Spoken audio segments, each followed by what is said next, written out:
time signals on the chat, so just please be mindful of that. So you won't be getting it from me. Please refer to the chat. If everyone's ready, great. I'd like to welcome the Prime Minister to open this debate.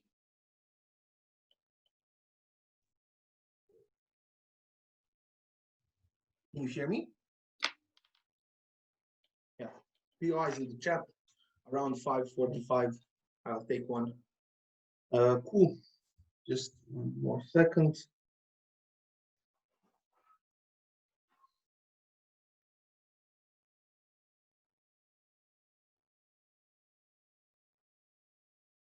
Okay, cool.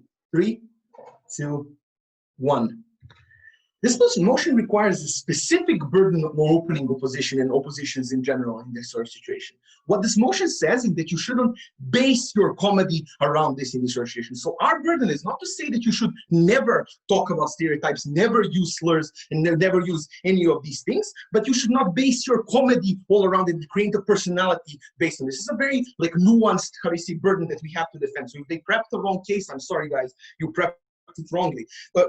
So for example, bad example with Amy Schumer making herself like slut, being like a slut, and all of these things is what we regret. But obviously you can talk about race, and we actually encourage and want you to talk about race and your problems, but we believe you're much more likely to be effective if you don't talk about it in this sarcastic manner. Let's talk about normalization in society and why this is horrible on our side of the house. So necessarily this comedy is a complex comedy. This is a comedy of sarcasm and parody, usually when you're basing yourself around these stereotypes and slurs. The problem is that usually it's a very subtle thing. It requires high IQ to understand Rick and Morty, but it also requires high IQ to understand a lot of this comedy coming from them on their side of the house. For a couple of reasons. First of all, if you're the ones who needs their minds changed, if you believe all of these stereotypes, this sarcasm flies over your face because under these situation, this is your opinion. You feel this is true. You're like applauding it. Haha, they're saying something that I agree with. You're like this cognitive bias is preventing it. Second of all, sarcasm is a complex concept in this situation. It requires a lot of attention and comprehension from the listener to notice the subtlety of this. Third of all, people are simplistic. People are simplistic in any discourse, with any joke, and especially if the joke is not obvious in that manner, which doesn't mean that we have to have obvious jokes, that this has a pernicious negative potential on our side of the house. And first of all, sarcasm needs to be clear in order to be understood. So even if they can give me a good example of it, let's say Dave Chappelle or something that's doing this perfectly and well, a lot of other comedians that are lower tier, mid tier, or something like this are also unlikely to come across as this being a very sarcastic portrayal. The casing example is Amy Schumer, which is ridiculed by the alt-right because they don't feel this is sarcasm. They feel that she is, how do you say, doing this, how do you say, like, supporting it. The problem is this normalizes how other people view you and how other people interact with you. So in a sense, where you're sitting with your friends and looking at this comedy, this is how your friends talk to you. This is what your friends believe that your community represents. Usually,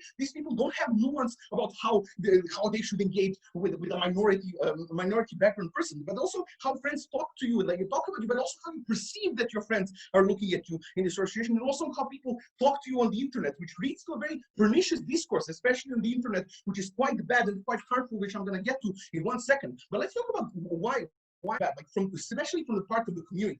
A lot of people can take a joke on their identity and their stereotype and they can laugh about it. But a lot of people can't, especially people who are the most disenfranchised inside of that community, who have received the most abuse, who have negative connotations of these slurs and they face this. The problem is when you're evoking some of this, you're evoking memories of this trauma in this situation. And notice that the context is also important, that they're going to say, oh, but this is laughing. That's especially the laughing context, because you perceive this laugh as these people laughing at you as well, because you felt that this is a traumatic experience in the association. Notice being in the audience, most likely if you're with friends, they're gonna look at you and like, ha ha ha, this is similar to what you do, or something like this, or like watching clips with your friends, similar to something like this. The problem is you feel not that they're laughing at the problem, but you feel that a lot of people are laughing at you and a lot of this community, which feels that you feel much more alone, less likely to speak up, and it definitely has a negative impact and hurts you in some ways, rather than having a huge positive impact of deconstruction and all these things which we think is unlikely. But also it means that this essentializes these comedians. It means that they lose their voice when they talk about other things for a couple of reasons, right? Like there is like this limits the amount of things that you can do. If you're basing your comedy around a specific thing, this is what people are expecting you to some extent to do. Like if you go to Amy Schumer, comedy, you expect certain things that she will do. Also, if you go to Dave Chappelle, this means that this burden of expectation on these comedians means that they always do the same thing. There's so many ways that you can parody, stereotypes in this situation. The problem is this also limits your, plausibility when you talk about the issues that actually matter, right? If somebody essentializes you as a black person or as a woman, especially in the context of these stereotypes, this means that your message coming and criticizing becomes much less powerful on this side of the house because they believe this is true. But even if you don't view this as something good, for example, there was a good example of a fan of Amy Schumer coming to her and saying the word slut to her, and her saying like, this is not okay, this is not all right, and pushing him aside. The problem is it sparked huge backlash on the internet because they were like, oh, but this is your comedy, he was just playing along with your comedy. This is like when Steven Crowder, Ben Shapiro, Milo Yiannopoulos all use this to co-opt is not being consistent. You want us to laugh and deconstruct, but now when somebody co-opts this and wants to use it, the nuance is lost. And it's especially lost on the people who you actually do need to change their opinions on. The problem is on the flip side, your powerful message about racism, about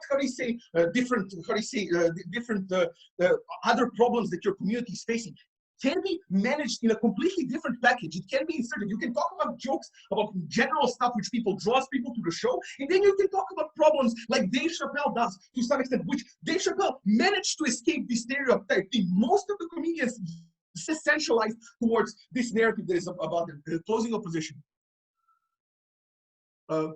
Opening? Yeah, sure. So what's the point in having a wonderfully nuanced message about racism if no one books you as a comedian in the first place? No, but that's not the point, right? Like, do people look at comedians because they're funny, right? These people are still funny in a sense. It's just not funny in the same way. For example, if you're gonna say, people like to listen to, people stereotyping this. This is usually the audience that you're less likely to change their minds if they're coming from that specific reason, if they're coming from agreement with you. If you say the message is going to be, likelier to be spread, it's definitely not. But even if so funny it is, the problem is, in that sense, the problem is in that sense, it becomes less powerful. It essentializes you into the specific thing that you talked about. You're a comedian that is basing your funniness on this. Go be funny and not talk about this political stuff. Why are you all of a sudden being political? This is a more plausible message and rebuttal if they base their comedy on this. The problem is, and this is where our framing comes into play. So far that sarcasm has some, like this, stereotypes have some impact, right? If you do them more sporadically, if you don't base your comedy on it, this also has higher impact, right? In changing people's mind. Because if people know there's the same old story that you're saying, this is not even shocking anymore. So insofar that we can also co-opt some of the benefits if it's the right place, the right time, in the right situation, but not chaining these comedians into being essentialized by their identity and necessarily not being able to talk and speak about other things that are important to them. That's why you should vote opening government. Thank you.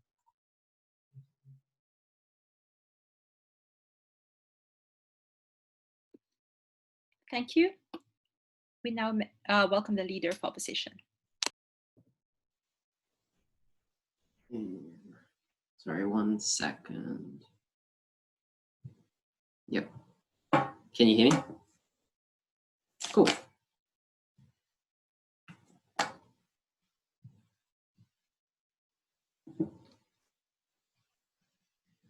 The Chappelle Show and Boondocks were pieces of comedy that weren't subtle. They were based primarily off slurs and stereotypes about their culture, but they didn't limit the comedians who made those things, and they didn't make people more racist. What they did was find a particularly effective medium to bring a discussion about the bits of these cultures that were entertaining and interesting and worthy of discussion into light in a way that wouldn't have been done in other ways. What I tell you from opening opposition is that this kind of comedy is often well judged by the people who produce it and does a lot of good for getting discussion of important issues out into the public sphere and shining a light on some of the issues that these communities face. I want to make a few points of clarification beforehand. So opening government has this strange notion that like this comedy is subtle. It's like requires a discerning eye to really understand. I want you to think about like, you know, a show like Fresh Off the Boat or The Chappelle Show. Require you to have like 15 layers of analysis to understand why it is funny, right? Like they point out the facets of a culture they're interested and they use this as a starting point, even though they're formed in stereotypes, to discuss that culture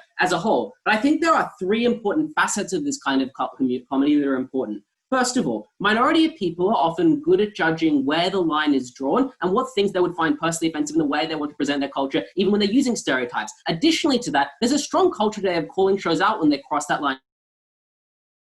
Should be there's lots of trash comedy out there. It probably should be that it's discerning, it has some thought and consideration to draw the line in an appropriate way. The second thing is that often this is a core bit of their identity, right? And they're talking about it in a way that is most like inaccessible to other people. If we ask them to not use this, we're often restricting a like most functional way of these people getting that discussion out there. And the third kind of thing is that this is not necessarily lazy comedy, right? Like using a stereotype or a slur is not equivalent to just being a cheap racist, as I already highlighted. Two pieces of rebuttal.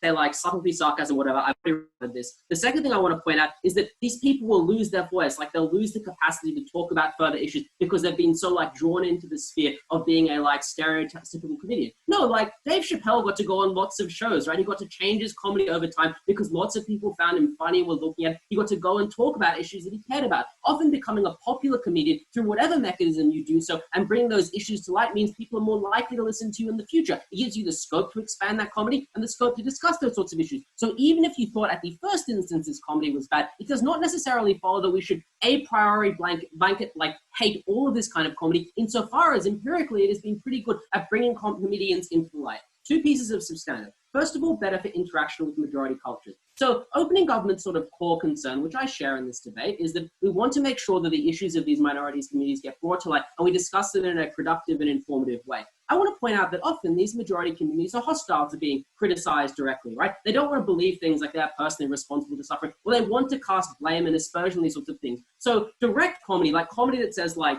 you know, here are the bad things that are being done and let's make fun of white people for all of the strange shit they do, is not as well received as comedy that has its starting point a sort of like stereotype or a slur that's like welcoming and accepting the fact that maybe there are some funny things about my own culture as well, because A, it's not adversarial, and B, it's more relaxed. They don't feel like they're coming there to be lectured, they're coming there for some entertaining discussion of that stuff. That more openness is a far better mechanism in a lot of circumstances that comedians are often well placed to judge at getting those sorts of ideas out there and engaging people with the sort of ideas that you want to talk about. Like you want to talk about the experience of an African American in the United States. I think the Boondocks got a lot more young white people to do it than any like black comedian who just got up and lectured people about how funny it is, how like white people are really racist all the time, right? That has been a more accessible way of reaching the people who would not otherwise be reached. The important corollary of this is that often this gets you a platform that you would not be able to have. You get booked in more places because you're famous and you have more platforms to use a sort of diverse range of comedy you might want to use. You get exposure on the news. And additionally, you open up more scope for different comedians from your ethnic background, right? Because now there is a successful figure from your background and you can use that leverage to get more of them booked.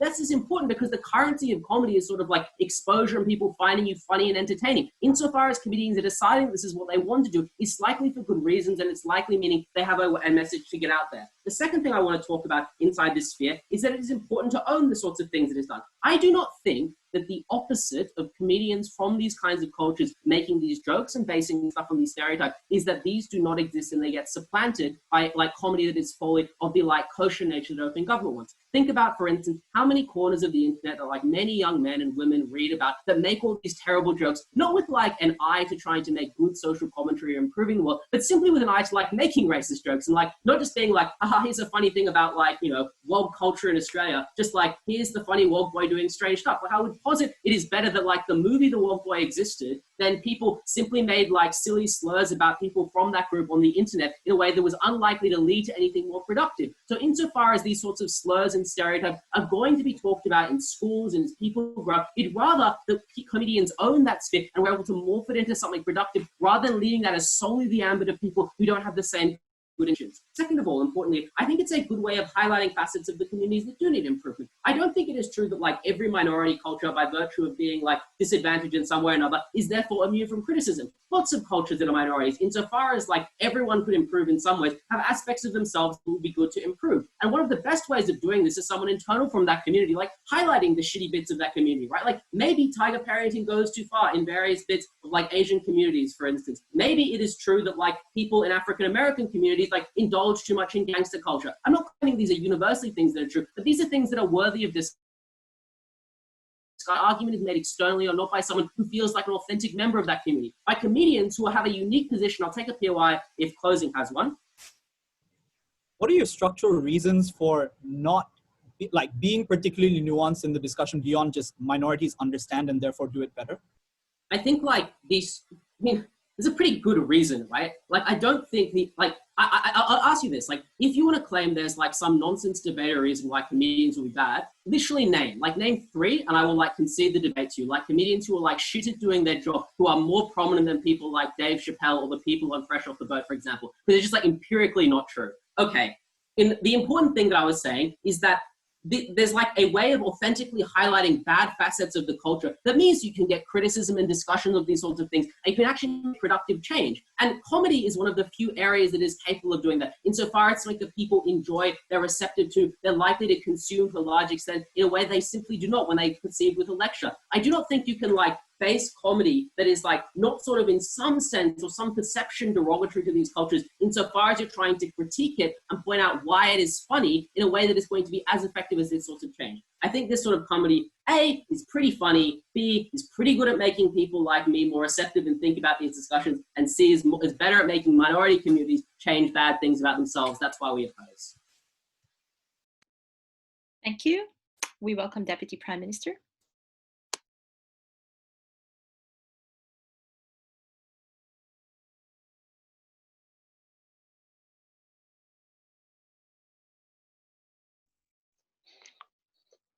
Can you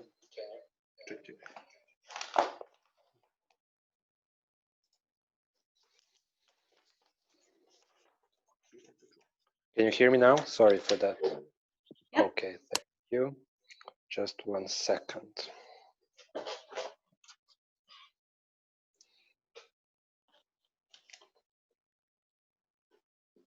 Three, two, one. Okay, a couple of problems with Olo's case go as follows. One, as we said in our framing, the correct stance that OP should have in this debate is that their comedy should be based on this, meaning that the most important, crucial part of the comedy that is presented by comedians should be talking about not race, but stereotypes and slurs about these things. What we tell you is that obviously this is going to be a part of a comedy. We're not going to we don't believe that they should never talk about this, but that it should be smaller part of it, or if opportunity presents, they should say that. With that being said, I'm unclear why the overwhelming narrative among comedians should be what Opening Up is arguing, because it seems to me as if they're having a case, whereas we say that these things are never going to be case. Second point is that we're talking about comedians and comedians specifically. So we're not talking about shows like Boondocks, if I'm pronouncing it correctly, which is high production cartoon that had many people working around it for a couple of years in order to produce such a quality humor that relies on this. So we're talking about comedians in general, and most comedians in general are not good comedians, as most people who do any job in the world are not particularly good at their job, especially in such a competitive environment as stand-up comedy and things like that. So also where there is the case is that comedians does not equal, I don't know, Dave Chappelle and Louis C.K., but rather equals the subset of very mediocre to poor comedians who are not going to be so good at conceptualizing their humors. Then they're saying, oh, but people are going to tune into this, and they're now going to watch more of these people. They're going to watch more people about this response to this. One, they're in general going to watch comedy because they find it funny, or because they in general like to watch stand-up comedy, or because they got recommendations by their friends. I'm unclear why just talking about racial slurs is going to be the essential part of it, but not the crucial thing is what they're propping is that in general they believe that their comedy should be based on this, meaning that in their world, for both oppositions, what is necessary is now all black comedians are focusing their comedy on this, meaning that it is going to be even less likely that people are going to tune into black comedians, because on their world, in general, the humor of black comedians is less diversified, meaning more boring, meaning that they're going to watch much less people, and even in that regard, they're going to watch a voice. The important framing in this context is that we believe that in general, it would be bad that comedians based in humor on any single particular issue, just because it makes them lose lose their voice, because it's boring if everyone talks about it, right? There's just going to be less market for, in general, minority comedians if they're so homogenous in if they're so homogenous in what they're speaking. Then they say, oh, but people can understand the humor. No, people who watch things are not like, university educated people who understand social nuances, but rather like the statistics, something like 30-something% of citizens of the US cannot show where Italy is on the map. Okay, most people are not educated about much less complicated issues than things that relate to race, gender, and such things. And they say, oh, but they're going to see it. They're going to view this as, because they're part of the minority, they're now going to, have nuance into how they're expressing this. One, I told you, most people who do their job are shit at their job. But secondly, and most importantly, if everyone in the part of group is doing this exact same comedy, the only way, literally, that you differentiate yourself is being the most brutal and the most harsh in portraying these stereotypes and slurs. Meaning that if now all black comedians are focusing on this, that the most popular ones are necessarily going to be those who are the most extreme, right? Those who go to the highest possible ceilings in terms of depicting this slur, and competitors long-termly producing horrible consequences that Milos talks about. So even bad comedians are likely to crowd out the good ones just because they're willing to go, just because they're willing to go to the extreme. I want to take a question from closing, please. Opening. Okay, Dave Chappelle, Chris Rock, Eddie Murphy, three of the most prominent black comedians who all talk about this stuff using stereotypes, but in nuanced way at times. Like, your case is like devoid of reality insofar as you keep talking about these terrible prominent comedians who you cannot name and who do not exist. Yeah, but in our opinion, Dave Chappelle does not fall on your side, because Dave Chappelle talks about many other social issues regarding race, regarding life in America, regarding politics, and so on and so on. And occasionally does, coming into slurs, his background, where he grew up, and stuff like that. By no means is his comedy based on this. And this enters this enters fantastically about our point of essentialization. What is the problem with being a minority? In Serbia, if you're Bosnian citizen, right? You have a Bosnian friend, everyone does. We call all people who are from Bosnia, Bosnian. Okay, we say, hey, Bosnian, what's up? And what does it speak for? It speaks that in general, we perceive minorities, because they are minority, as that is the most important part of their identity, right? This is how we essentialize them, everyone who is part of the dominant majority group. Where Shomi's argument becomes significantly more important is that for the market, which has so much potential to change certain social norms that exist in our society, because people are funny and generally likable, we create long-term very bad consequences in terms of this essentialization. What do we want from comedy? Okay, what I want is, if I see a black comedian, I don't want most people who watch to think that the most important part about black comedian is him being black. What we want is that people see them as a human being who, come from particular backgrounds, and they of course are going to talk about racism and about their backgrounds and to crack jokes about it from time to time. But if top 10 comedians in the world are only talking about, or mostly talking about, slurs and these kind of things, the perception, in your mind, perception about is going to be essentializing. You're going to be much more likely to see them only as black. Why is this so important? It is because in your world, when they want to send a message that can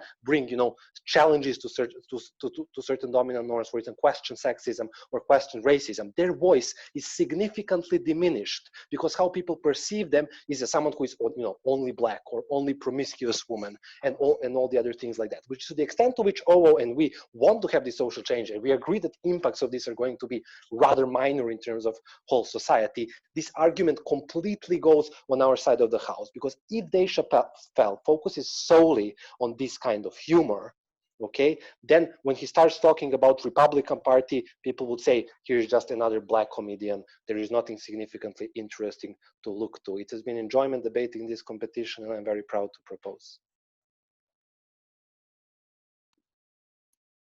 Thank you. We now welcome the Deputy Leader of Opposition.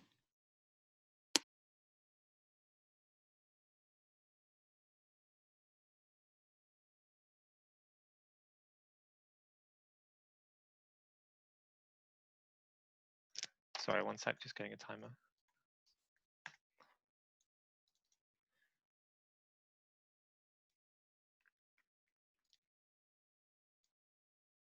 Okay, can you hear me okay?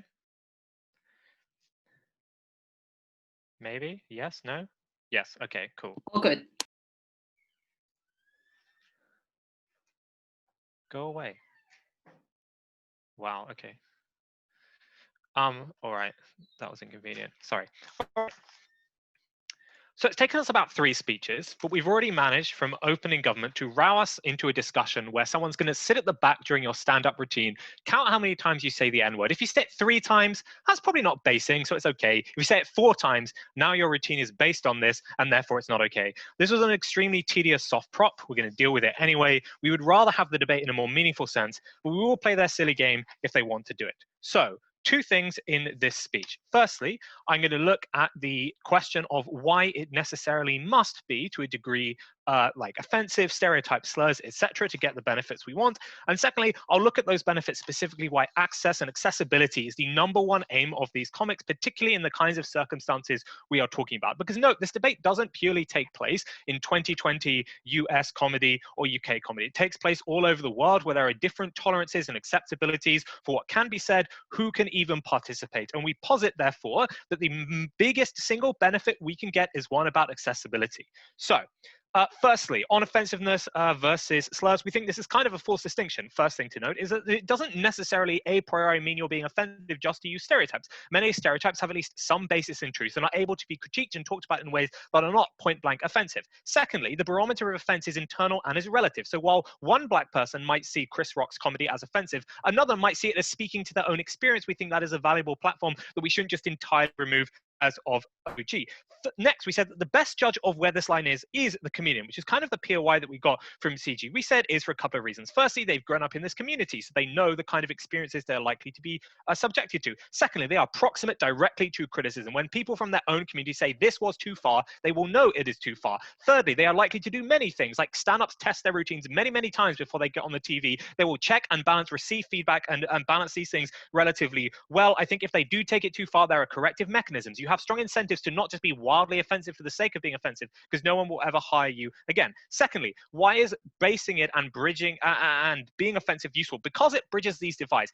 Helpfully, Janko tells us that like 50% of Americans don't know where Italy is. For the same reason, 50% of Americans honestly don't know that much about, let's say, Asian American culture. Hence, having a comic who is able to use those experiences that a majority audience would have in common with them, because they go into it with a bunch of weird stereotypes about, oh, all Asians want to be doctors or whatever, means that they can latch onto that and use that as a platform to connect with an audience that otherwise would have no way into that. This is crucial for connection, but it's also crucial for access, because no one's going to book you if the only people who find your comedy funny are your own minority. It traps you in certain circles. That is not good. Next, on sensationalism, well, there just is an inherent value to being sensationalist. If you are the one comedian who is willing to, in say 1980s America, when Chris Rock does his famous N-words versus black people routine, if you're the one comedian who's willing to do that, people are going to hire you in a way that they wouldn't. The thing about sarcasm, thirdly, is just irrelevant because nowhere in the motions does it say sarcasm or subtle. These things can be extremely overt, as indeed the Boondocks is, which is also, just to be clear, like, who do you think wrote the fucking Boondocks? It was comedians. Obviously, that's in the debate.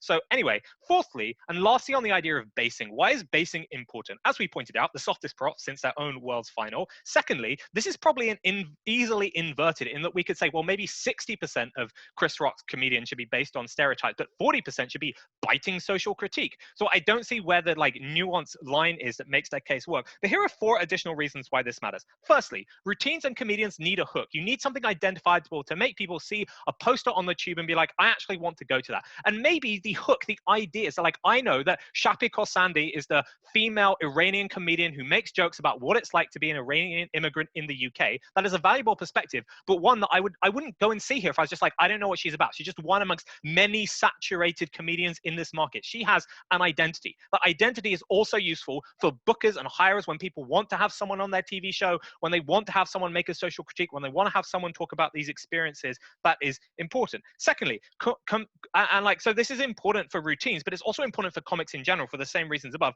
Thirdly, you can change your routines. You can change your identity over time. You see comics start from slapstick, go to character acting, go to these things. There is no reason that you are necessarily pigeonholed unless you are literally the only person doing this kind of comedy, which is the fourth response. They say we have to defend all black people doing this. What? Of course, no, we don't. We say that some can do it if they want to. Indeed, it's probably preferable if you are the first and only comedian of that identity group practicing, that this is a uniquely useful way of breaking into that community. And then 5-10 years down the time, there are now like huge numbers of black comedians in America who don't need to rely on this precisely for this reason. So it's the same thing with pigeonholing, right? We think that the only reason they bring this up is because we're able to meaningfully talk about this. We're able to meaningfully note that Amy Schumer did call out this criticism, said it was unfair, and we can have a discussion about it because she pioneered that in the first place to get us to a point where we can have these more meaningful conversations. We don't think there's a race to the bottom of extremes because there are natural corrective mechanisms and because we exist in a wide variety of circumstances. So accessibility and the power of comedy, before that, CG.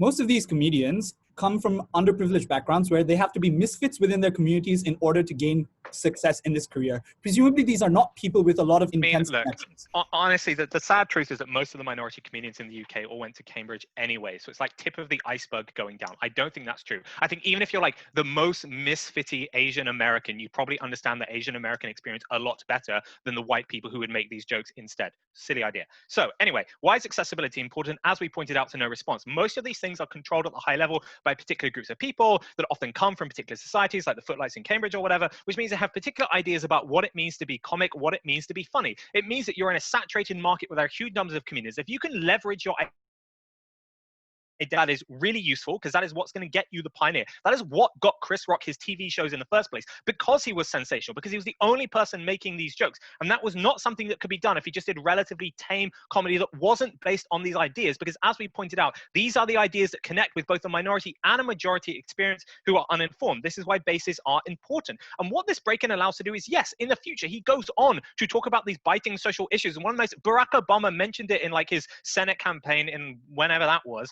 And also his presidential one, probably, I don't know. But the point is that he's able, because he's able to make these changes. He's able to use his platform to create a market. Now, hiring execs know that there is a market for black comedy. They will hire other people with a diversity of opinions. Now we have black comics who don't need to speak about this because someone did the hard work in the past and are able to make an informed choice. Maybe someone is going to call Amy Schumer a slut and she doesn't going to like it, but she's able to make that choice because she knows she's trading off that degree of like potential offensiveness, as obviously 4chan would do anyway, to a degree of success. And then what it does is it bridges the divide. Chris Rock can hire his own warm-up acts. He gets his own TV shows. He creates a market because now black people know that comedy is for them and not a bunch of old white men sitting in a smoky comedy club in Soho. Ultimately, the power of comedy is only useful if people go and see your shows in the fucking first place. That's what we need. We now need these people to make an informed choice to, when it's appropriate, use their identity, weaponize it. It's the same for racial minorities. It's the same for women. It's the same for all minority groups. So proud to oppose.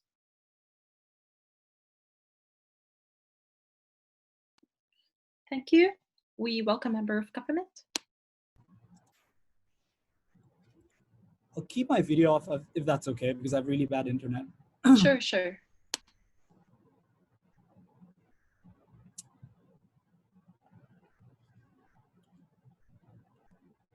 Starting in 3, 2, 1.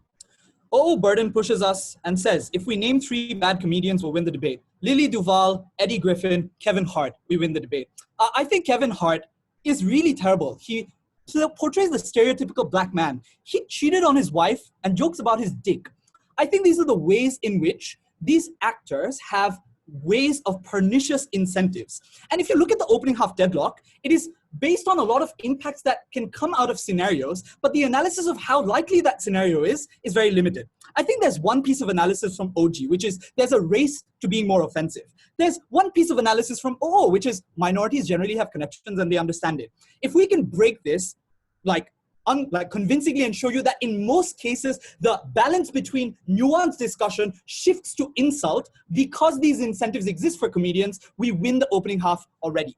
Secondly, we'll talk about the ways in which perceptions are shaped and why that's better and give you far more nuanced, impactful analysis than OG did. Number one, we think there are incentive structures on 5 different layers for which these comedians are likely to shift more towards insult rather than portrayal of stories. Before going into the analysis, I just want to clarify some things. We are opposed to white people making these same jokes anyway. I understand that's not a part of this debate, but we're happy to criticize them. Number 2, we're okay with light comedy that doesn't have any and all racist connotations. We're not going to be soft, like OG, and we'll just say that we'll not use them at all. We'll be like John Oliver and just not have racist comedy, but have light storytelling and get away with it. I understand that's not a part of this debate.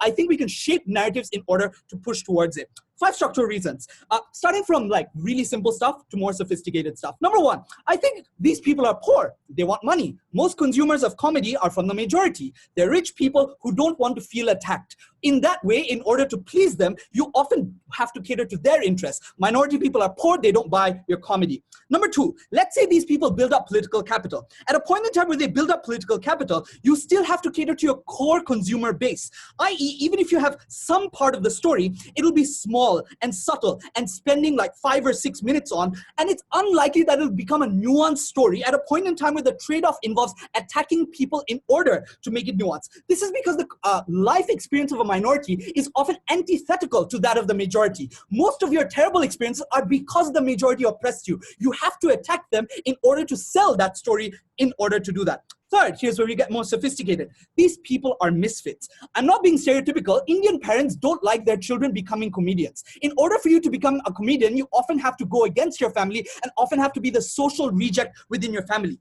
If you're not one of these people, you're likely to be privileged. That's what OO concedes to. This is how we engage OO. If you're from Cambridge and an Indian, you know nothing about the Indian experience from a vulnerable background. And you cracking racist jokes about it means you're less likely to understand what it's like. Fourth, there's a competitive industry where there's a very unique set of USPs that each comedian has. The moment you step beyond it and you go into like undiscovered territory, you're likely to become political and blocked down. That's why Hassan Minhaj's show got cancelled, because he didn't want to trash on his own community but wanted to talk about social issues. That's when funding that is in the hands of corporations takes money away from you. That's when the majority creates backlash against you. The competitive industry is one where also creativity is difficult. That's literally why John Oliver is the only one that makes his kind of comedy. No one else can come up with new versions of it because it's difficult. So you're likely to sell your USP, which is trashing on your own community. Fifth, there's an offensive culture in comedy. I'll give credit for OG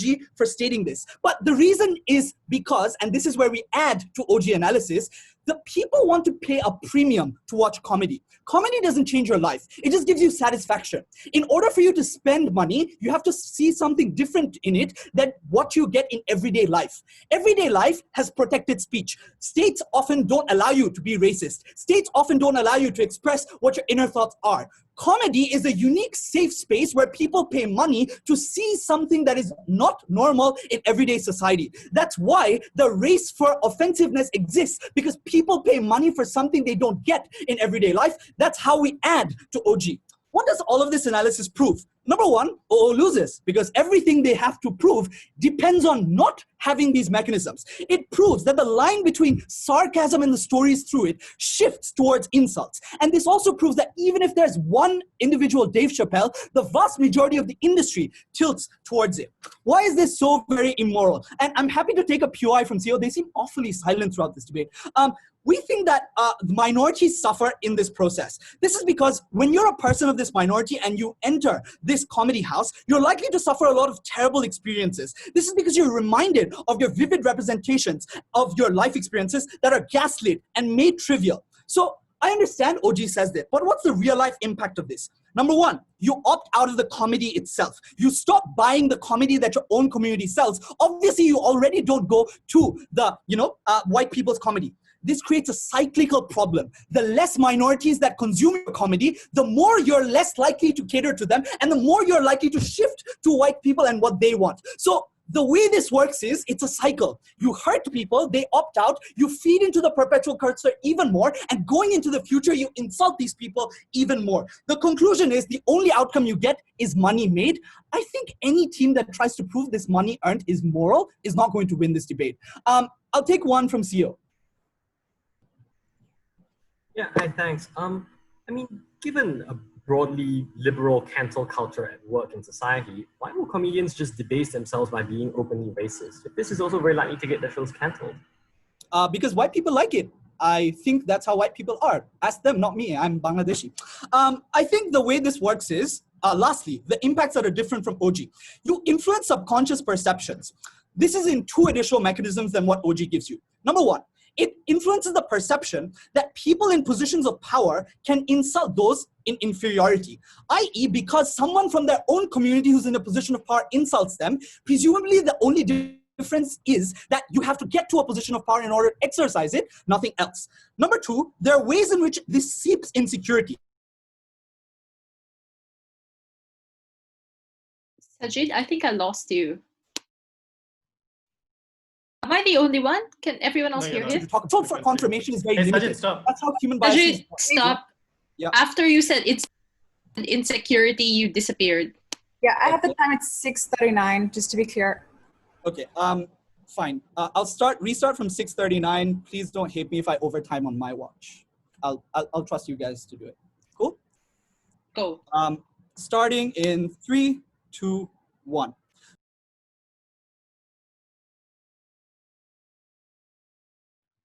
Okay, this is... I think he's muted himself. Sajid, you're gone again. We heard nothing. Sajid, you muted yourself. Can you hear me now? Redo, yes. Yeah. Okay, sorry. My bad. I approximately have how many seconds? About 20. 20. Okay, cool. Starting in 3, 2, 1. So what this does is it feeds insecurity, because the moment you hear the word terrorist, there's some part of you subconsciously that feels insecure about it. No matter how much nuanced discussion you have, often voting is irrational and is based on low threshold biases. So the fact that there's some level of insecurity fed into you means that you're more likely to confirm it. The reason this is exclusive is, even if a white person does it, you can say that that's an insult. When your own community does it, it reconfirms it far more, because it's more likely to be believed to be true because of the reasons OO says. They understand it better. That's the subconscious bias that OO themselves fall into. That's why you're more likely to be insecure and have the problems that we see in the status quo. And I guess I don't have time, but I think we already won. Thank you. We welcome member of opposition.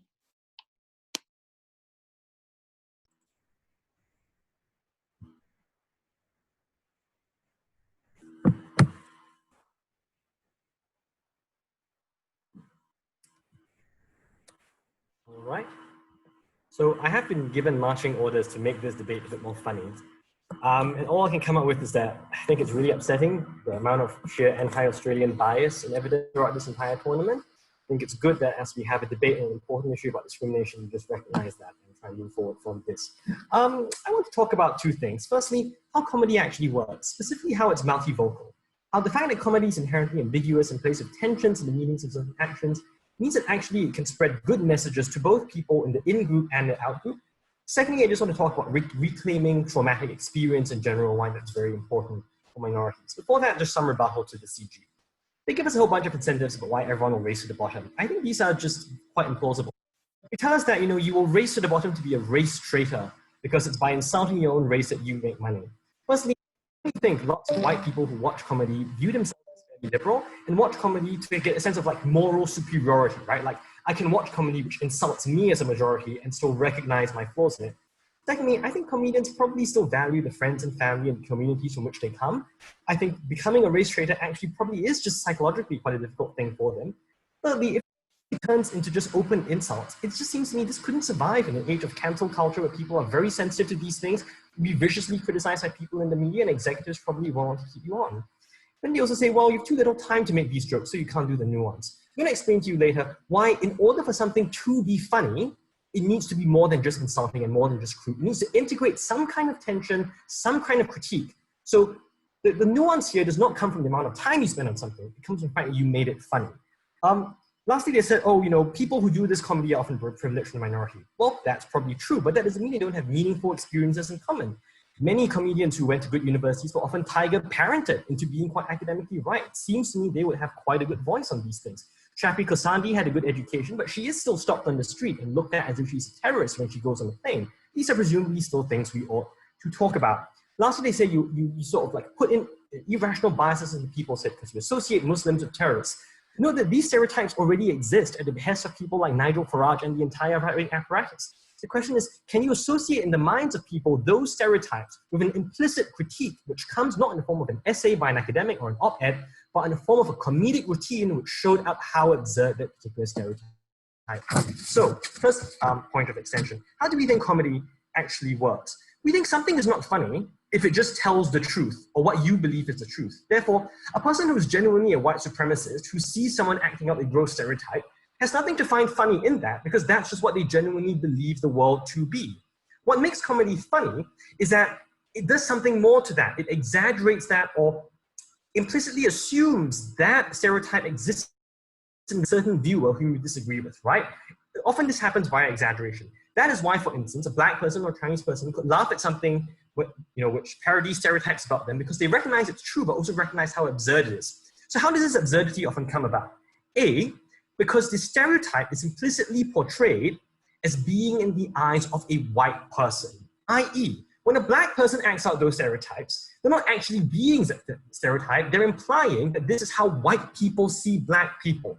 And what is funny about it, why people want to watch it, is because they see how absurd it is. At least that is why, let's say, the black community would want to watch it to see how absurd it is. The white community probably watches it because they want to be confronted on some level with the absurdity of their own views and the moral superiority from getting those views, right? So, of seeing those views presented. So that kind of tension and ambiguity allows for both groups to see something positive in it.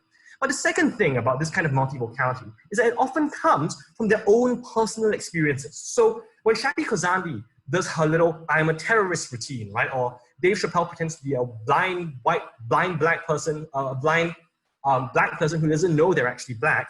What happens is that they're actually narrating their personal experiences about how these stereotypes are projected onto them and how they related to it. What is funny is a thing which was irreverent and ultimately did not allow for themselves to just become reduced to a victim, right? And that's incredibly empowering for that community. All this means is that all these comedic routines, what is funny about these things is an implicit critique about the stereotype embedded within these things. That's incredibly useful because the fact that you can reach out to people who are not liberal, who are not in your in-group, means that those sort of stereotypes become associated with these kinds of critiques. And the fact that the critique is not, argumentative but narrative means that it's more staying power. People are more likely to recall these things, right? If you see Shappi Khorzandi's routine and you see a Muslim person, board an aeroplane, you're probably likely to think, well, this probably feels quite difficult for them if I react to them in a particular way. We also hear coming from the Gov, there's a lot of backlash because this is exclusive, right? We don't allow white people to tell these sorts of jokes. But we think that's actually really powerful, right? Because this is not something complicated. We all do this in daily life. If I have a white friend and I go to his house very often and I call that his white trash hut, we all understand that I can call his house a white trash hut because we have that relationship, but I can't do that with a stranger I've just met, right? So the fact that we have this discourse about who is allowed to make these jokes actually strengthens the group identity we're talking about here. It allows us to say that what unites this community is the fact that there's a history of oppression and a history of being insulted and belittled for this identity. And that discussion is incredibly useful for calling attention to these kinds of injustices. Well, let's talk about reclamation and the benefits of humor in the enterprise in specific. Yeah, I'll take one from TG now, actually.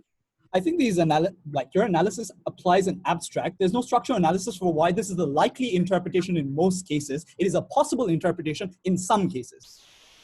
I think I've said that actually because, if you are genuinely a racist and you watch a routine about stereotypes, I think it'll be quite hard for you to find it funny, because what's funny about it is you just believe it to be true. You must have some kind of self-awareness or some kind of intentional tension to find it funny, right? So, and presumably people don't watch stuff unless they find it funny, so we think there's a self-selection benefit here. Let's talk about reclamation. We think that there's huge psychological burden on minorities who go through the world being subjected to these stereotypes, these sort of daily slurs, that kind of historical baggage. And we know the psychological impact is real. We know because we can measure the rates of self-harm, suicide ideation among minorities who are subjected to this. When a comedian translates the personal trauma into something which is defiant, into something which is empowering, into something which might, as OO points out, shine a nuanced light on real problems in your community, that allows you as a human being to grapple with that in a much more effective way psychologically. And the reason why this point is important is because it holds true regardless of what community you live in, what the political circumstances are. The fact that you manage to see someone who shares your identity, viewing those things as an empowering way, is universally a good thing. We are very proud to oppose.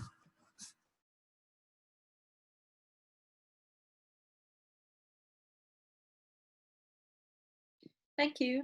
We welcome the last speaker on the government bench.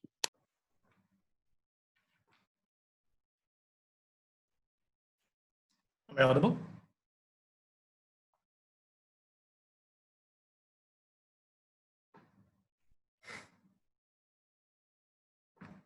The entire opposition bench, more or less, have tried to explain what happens if a comedian tries their level best to try to use their comedy based on stereotypes and slurs for good. Absolutely not really engaging on the premise of this debate, which is what is the incentive structure? And I think closing government is the one that has been most comprehensive and analyzing the incentive structures of these comedians in terms of what comedy they're likely to portray in the first place. So if we can prove this premise, we will automatically win this debate. But secondly, even if we assume they're like trying to do their best, we will explain why we win either way. But first, on incentives, why they're not likely to do so. Firstly, I think we explained, opening opposition says, oh, because if you offend people, you're not likely to be hired back. The problem is, of course, that the audience is different, right? Because the person you are primarily offending is a minority person in that audience, as opposed to the rest of the people who are laughing along with you. So you are actually creating more demand for you. You are not actually creating those corrective mechanisms that they talked about where you can practice again, come back. In fact, you're getting positive reception of this. Ashish comes and says, oh, but cancel culture is a thing. The reality, okay, I will have like three different reasons, like three things, right? First of all, I think the fact that when people go against you and try to create a cancel culture within comedy circles, that's actually street cred, because that means the people who are trying to attack comedy are coming after you, which means you're actually more likely to be able to be received within the comedy and gain more traction there. The second thing I would like to say is that this is a very, what do you call it? It's very untrue that this cancel culture is a real thing. We like to pretend it is, but it is not, right? Louis C.K. literally came back to comedy after committing sexual misconduct and breaking laws. Like, nobody's canceling anyone for cracking racist jokes. Unfortunate reality is people don't live in this liberal circle. For some reason, Ashish assumes comedy circles do. The third thing to say here, even if we assume the absolute best case that there's a cancel culture going around, the truth is that this cancel culture is very limited to a very Western context of hyper-liberal, where hyper-liberal ideas are even accepted in the first place, because this debate also must exist in comedy cultures around the world, where you're also looking at much less communities which are much more tolerant of these kinds of abusive behavior towards their minorities, right? You're literally looking at me. I have literally faced this when I've gone to a comedy club and people have made jokes in Bangladesh about how Hindus are dirty, right? And this is something that the Hindu comedian made fun of about their own houses. This is not something that makes people feel comfortable, and this is not something that gets them get canceled in a real world sense. The next thing I want to say is that above the fact that they're catering to this audience that I think Sajid massively able to make sure to present to you, but also because not only this also creates a cycle where once you get that credibility, it doesn't take into account argument, which is that once you get credibility, you can now change your, change your message. You can't, because you have a certain type of following that you want to cater to, and we don't think incentives align that way. Ashish comes up and says, look, if it is funny if you exaggerate things. Correct. But what types of exaggeration are likely to be created? We don't think that the types of exaggeration that is easy and likely to get reactions in terms of being funny are the likes that are critiquing and are able to send a subtle message. The ones that are easier is probably actually to make worse fat jokes, for example, that actually made people funny because it's so exaggerated that people don't just automatically think it's absurd. People just laugh at their fat friend because of how you exaggerated that joke in the first place, right? So we don't think that happens. And we think the incentive structures therefore align for these comedians to necessarily have those incentives to look down. Of course, then they said, but guys, you're accountable to your own community. I think firstly, Sajid explained how these are often people who are misfits. They're not likely to be accountable to their communities. I think secondly, many of them are far more privileged than the rest of their community and don't share those experiences in the first place. Thirdly, I think often a lot of these people often belong to subgroups of these communities where these are edgy parts of the community that they belong to the comedy circle, which means that the accountability is actually to a different subgroup of that community to encourage this behavior, if anything, in the first place. So the incentive structures that we have proven in this debate, that kinds of people go and do comedy, means that overwhelmingly they normalize these kinds of situations where people are looked down on, they normalize stereotypes, they normalize slurs, automatically making us win this debate. Before I move on, opening opposition. So you said there is a white audiences love racism, comics never get cancelled, so this market exists always. Is it therefore best jokes are made by Jeff Dunham or by Ramesh Ranganathan? So firstly, I think you can address these issues in a different way as opposed to actually basing it around this, like stereotypes and slurs in the first place. That's number one. But number two, when you don't actually go ahead and use the stereotypes and slurs, that actually gives you more credibility to be able to call out these Jeff Dunhams. And as a comedian who is inside that circle, now you have the power to slowly change that kind of narrative in the first place, assuming you're good like opening opposition does. But okay, now let's assume these people want to do good. Magically, these are these comedians who actually want to talk about their struggles and so on and so forth. Firstly, I think opening opposition says, look, this gives them additional access. This is obviously very condescending to comedians, pretending as if like slurs and stereotypes are the only way they can build bridges of commonality through which they can share, right? Look, I can talk about how the fact that I went to a curry place and actually curry place and that gave me like a stomachache. That is not necessarily a stereotype. That is like something true. If you get more spices, you're more likely to get it. That is something that British people can relate to because they have a lot of Indian restaurants. You don't need to go and be like, oh, I'm from Indian places and then therefore I have a smelly household. You don't need to do that in order to establish a sense of commonality because the world is pretty intertwined for you to be able to find a lot of different other types of commonality with these people in the first place. We don't think people are that separate as they would like to suggest. The second thing then, Ashish comes up and says, oh, but we want to be able for people to reclaim their traumatic experiences properly, and we think we're able to do it. Okay, first of all, this obviously massively assumes that this person is actually able to reclaim the traumatic experience because it's very difficult to do so through a comedy piece, right? I think that's number one. Number two, in the vast majority of instances, it is extraordinarily difficult to reclaim an identity that has been pushed down on you for decades, if not centuries, through a comedy piece. We don't think it gets interpreted that way, or you're even likely to feel that way in the first place when the dominant narrative is something else entirely. But the third thing, and I will do this is where closing government gives the trade-off that opening government does not, right? Because even if you can reclaim something, right, and if you can do some social change, why do we win this debate? OJ correctly proves that some people will feel hurt as a result of this. Why did we win on this clash as well? Because we told you that these people opted out, first of all, and therefore made you have a cycle, which means you no longer cater to them. So even if you started off well trying to cater to them and you wanted to reclaim this trauma, your incentive structures change. But secondly, and we told you that it is incredibly you should not do it because these are likely people who are the most vulnerable, who are the ones who are most likely have gone through the trauma, which is why they were triggered in the first place. So we don't think you should be trading off the most vulnerable of your community for on your side. That's how closing government wins this debate. We propose.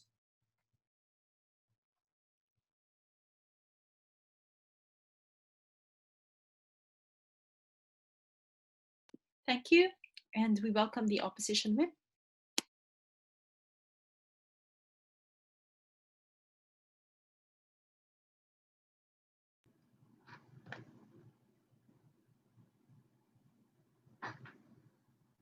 Hi, can I check that you guys can hear me?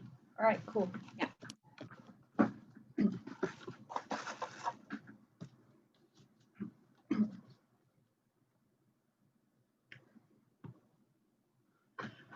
the reason why I think closing opposition takes this debate is because, unlike something that I've always believed about Sajid, Ashish actually understands how humor works. And I think that that is the important bit, or the mechanization that exists in this particular debate, that no one else has ever talked about, beyond just saying that perhaps it could be centralizing, perhaps it could not be. But the thing is, this motion rests upon whether or not comedians are actually able to generate the kind of jokes that makes people want to watch them. Because presumably the exposure that you get as a comedian, and therefore the influence that you have in the kind of societies that are around you, is exactly proportional to how many people actually find you funny. So before that, let's talk about closing government. I think closing government's case hinges upon this characterization that audiences are racist and audiences want to see a comic raised to the bottom because they're just inherently racist that way. Note that the premises at which this happens is incredibly shaky. All Sajid and Mubarrat tell us is this one-liner that says minorities don't watch your comedy because minorities don't have the money to watch. That is just empirically untrue in the most number of circumstances, especially because we think that many comics, especially minority comics, if it is true that there's a situation in which they are continually being sidelined at the current moment, often grow out of small bars in which the majority of the audience are in fact members of their own communities, who are the ones who are the most incentivized to see jokes by a person that represents themselves, which therefore means that if you're overtly exaggerating in the way that you kind of like put down your own community, why on earth would they ever find you funny? But secondly, if it was true in Mubarrat's more extreme characterization, the individuals really just wanted to see the world burn, and he thought that a joke that goes, haha, you're so fat, you're really, really fat, and they just add many, many more reallys because that seems to be how they think jokes work. If those are the kind of circumstances in which the only way that they could find a person funny because they race down to the bottom, it's really uncertain in this particular debate why exactly the individual being of a minority status and saying these stereotypes is going to make a humongous amount of difference to the kind of terrifying racism that exists in those worlds already. Presumably, if people hold such stereotypically racist views to the point where they find those kinds of exaggerations funny, first of all, I just don't think they think it's very funny because they probably just think it's true. But also, I'm just uncertain why the individual doing it being a minority is any worse than a majority also doing it, because presumably they find those things equally funny to them anyway. But secondarily, what Mubarrat then says is, but now you essentialize them in a way that you make individuals that want to speak up lose credibility because you can point to this minority comedian and say, but this person is making fun of themselves, you need to take it easy. Like, presumably, as Ashish points out, we need to talk about this in a more nuanced characterization because, like I said, in overwhelming situations, it's neither funny nor does it make a significant amount of difference. So where exactly does comedy make the most, where exactly does this comedy tend to happen in the most? Look, the point of comedy and what makes it uniquely funny is that this form of edgy humor where you debase or like make stereotypes or slurs of yourself is often considered edgy humor, in which individuals find that humor both from the fact that it's an exaggeration and truth, but also from the fact that you're towing a precarious line between whether or not the humor is seen to be unacceptable, at which point it crosses over into not being funny any longer, but also teetering on the edge at which you think that it's kind of edgy, it's kind of funny because the person's making these forms of exaggerations.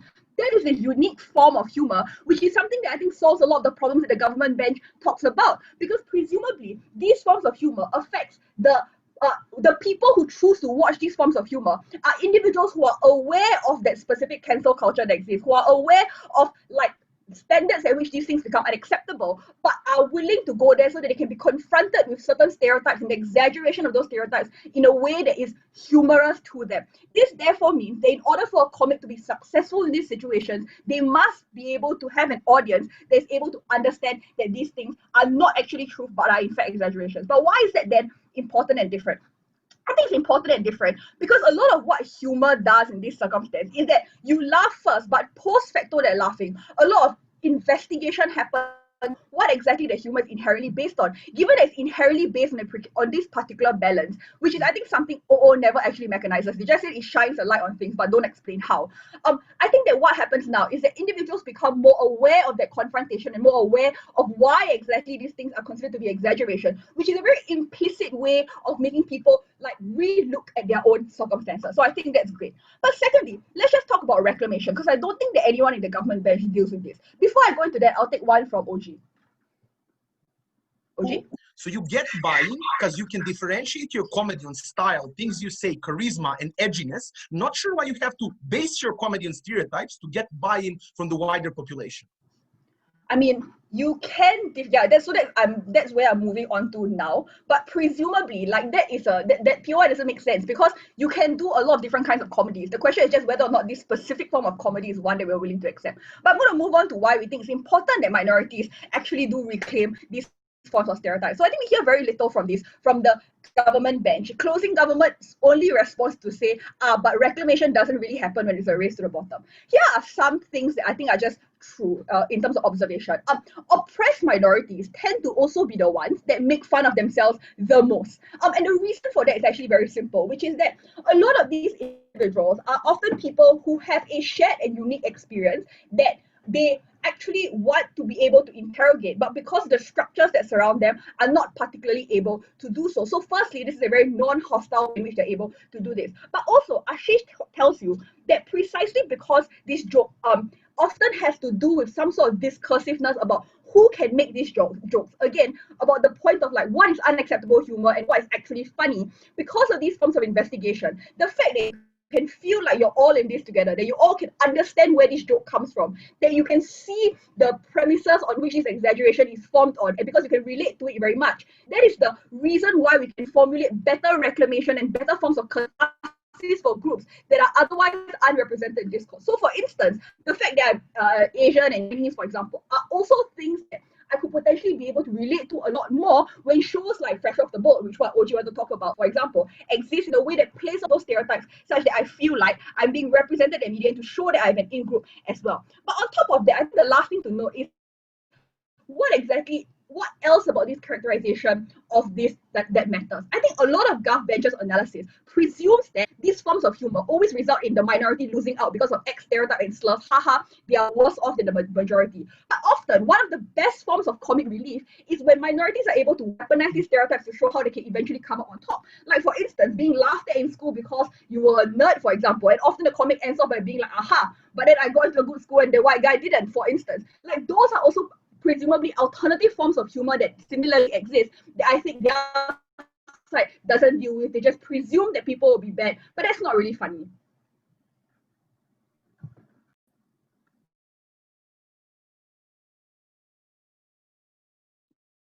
Thank you everyone for an excellent debate.